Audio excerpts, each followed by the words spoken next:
Y recorrer el Monumento Nacional a la Bandera y aquí estos cañones que representa la gran lucha que llevó adelante todas las tropas patriotas junto a Belgrano contra las tropas realistas que amenazaban contra nuestros territorios. De esa manera nos remonta hacia las guerras por la independencia y nos surgen preguntas que tienen que ver sobre de qué manera se pensó la independencia, quiénes la pensaron, si hubo un solo proceso de independencia, qué ocurría en aquel entonces, a pocos años de realizada la Revolución de Mayo en Buenos Aires, cuáles eran las ideas que circulaban en esta élite porteña y cuáles eran las que circulaban en la Liga Oriental del Uruguay, también en Entre Ríos, Santa Fe.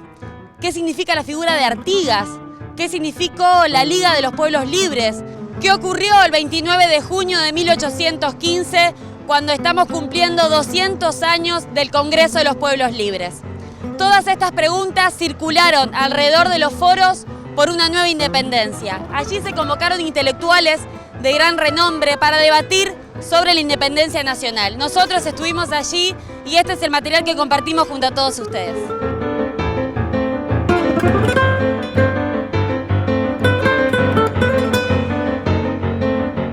A ver, primero que hay que situarnos en el contexto de la historia.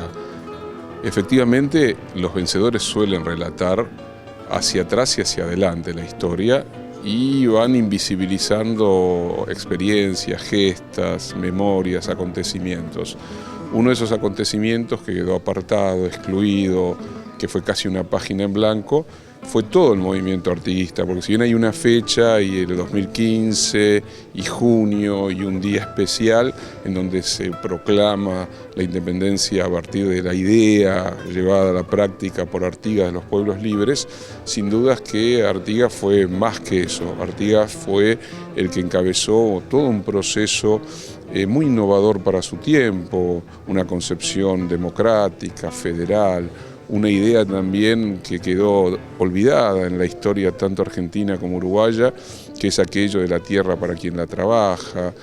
avanzar sobre lo que en ese momento era algo de anticipación como podía ser una reforma agraria, tener una visión hacia los pueblos originarios, hacia los más humildes, hacia los negros, todos aquellos que serían carne de cañón de las guerras civiles y de las propias guerras de independencia, en Artigas y en el artiguismo y en esa experiencia de los pueblos libres conformaban el sustrato, la masa sin la cual es imposible imaginar una transformación de la historia en función de los intereses de las grandes mayorías. Entonces creo que no es casual que en la medida en que un sector que construyó el país en función de sus propios intereses, que ese sector haya también relatado retrospectivamente la historia en función de su conveniencia. Hoy me parece en un contexto completamente distinto, en una etapa no solo argentina, sino también sudamericana, de reparación, de reconstrucción, de una nueva perspectiva para ver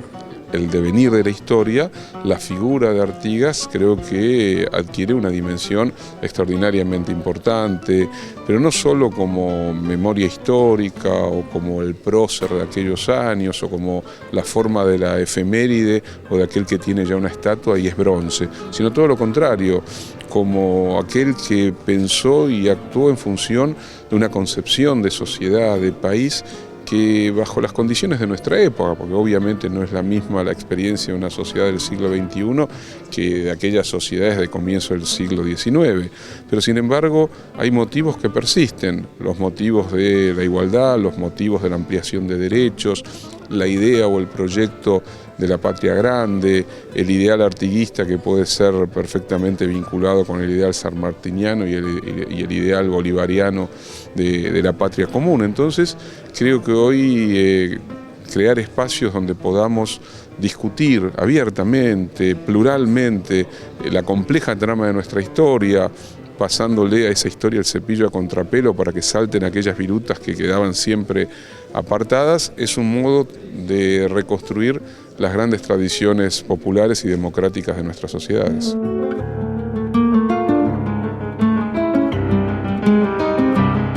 Hernán, ¿por qué podemos decir que hay una historia oculta, una historia que ha sido invisibilizada tanto en las instituciones públicas como en el cotidiano, ¿no? Siempre uno recuerda ciertas figuras como Sarmiento, Mitre, ¿no? ¿Y por qué olvidamos esas figuras como Artigas que fueron muy importantes en nuestra identidad nacional? Porque creo que hay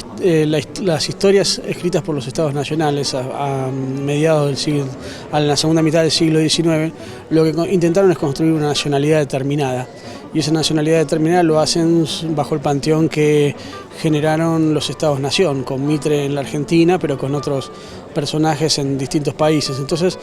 se invisibiliza aquello que no constituía o que no servía para el gran relato de ese Estado-Nación, y Artigas obviamente estaba más relacionado con una América, con una patria grande, y no tanto con el Estado-Nación chiquito de Argentina. Incluso en Uruguay hace una operación cultural bastante complicada de sostener, que es pensar a Artigas como padre de la uruguayicidad, si esto existiera, cuando Artigas jamás se consideró uruguayo a sí mismo y no pisó jamás la tierra del Estado-Nación uruguaya. Vivió en la banda oriental, pero cuando no existía Uruguay como país. Entonces, la construcción de mitos, en Uruguay el mito de Artigas como padre fundador, y en Argentina como la invisibilización de su personaje, están en función de las necesidades de construcción de hegemonías políticas y económicas a un lado y al otro del Río de la Plata. Yo lo que creo que lo que es importante, porque por primera vez los estados nacionales y provinciales se hicieron cargo de esta historia diferente a la oficial y le empezaron a construir este tipo de foros, este tipo de encuentros, y que tarde o temprano tienen que ir desembocando en la educación pública. La educación pública igual está cambiando,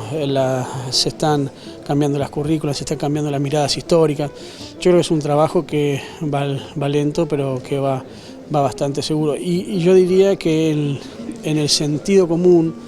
de los argentinos está más instalada la historia revisionista que la historia oficial. A la historia oficial se le descree más que a la historia revisionista, ¿no?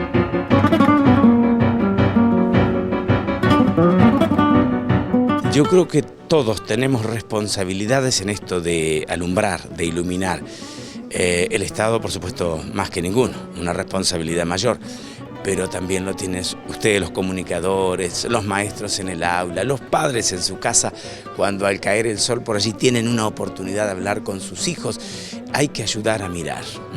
Siempre me acuerdo de aquel capítulo tan lindo que cuenta Eduardo Galeano, cuando la niña con todo ese asombro ve por primera vez el mar, una niña de Tacuarembó, y lo llama desesperadamente al padre. El padre concurre, ella lo abraza a su padre y dice: papá, ayúdame a mirar. A ella le parecía tan inconmensurable, tan enorme ese mar, que le pedía al padre que lo ayudara a mirar. Bueno, más en este tiempo que vivimos, nosotros tenemos que ayudar a mirar, ayudar a entender las razones de nuestra historia, ayudar a entender por qué tantos hombres y mujeres del Río de la Plata, pero particularmente de nuestra Argentina y de nuestro Entre Ríos, entregaron todos sus desvelos, sus sueños y su propia sangre por el ideal de libertad y por el ideal de organización que permitió que nuestra república diera los primeros pasos. Me parece que tenemos que estar a la altura de las circunstancias para honrar a los que hicieron nuestro país, fundamentalmente para los que quisieron un país republicano, con representación federal, con un respeto a los pueblos originarios y fundamentalmente con una idea fuerte e integradora de la América Madre, ¿no?